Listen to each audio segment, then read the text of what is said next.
Le Parlement européen demande aux États membres de revoir une partie de leur copie sur la stratégie de relance. La résolution adoptée par les eurodéputés servira de base de négociation avec les gouvernements sur le budget à long terme.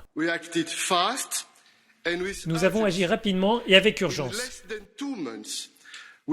En moins de 2 mois, nous avons conclu un accord de plus de 1 800 milliards d'euros et cette réponse est massive.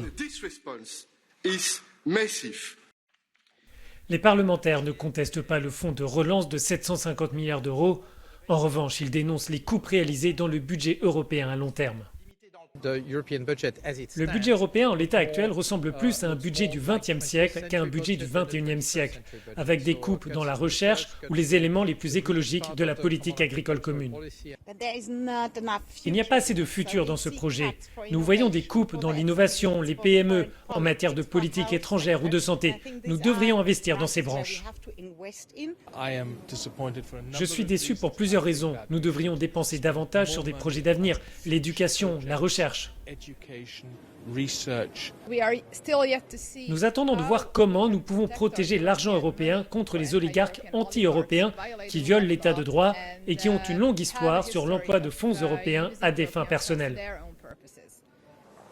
La présidente de la Commission européenne reconnaît que sur certains points de l'accord, la pilule est amère, mais Ursula von der Leyen assure qu'il y aura des efforts supplémentaires pour faire adhérer des pays comme la Pologne et la Hongrie aux valeurs européennes.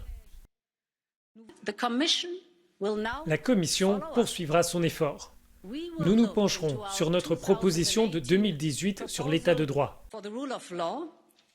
Nous travaillerons avec les co-législateurs pour s'assurer que notre proposition de 2018 progresse et qu'elle soit améliorée quand cela sera nécessaire. Bien souvent, les eurodéputés regrettent, critiquent, mais jamais ne rejettent. Mais le ton est différent aujourd'hui. Les parlementaires entament les négociations avec le Conseil et la bataille pour valider l'accord de relance est loin d'être gagnée. Darren McCaffrey for Euronews inside the European Parliament in Brussels.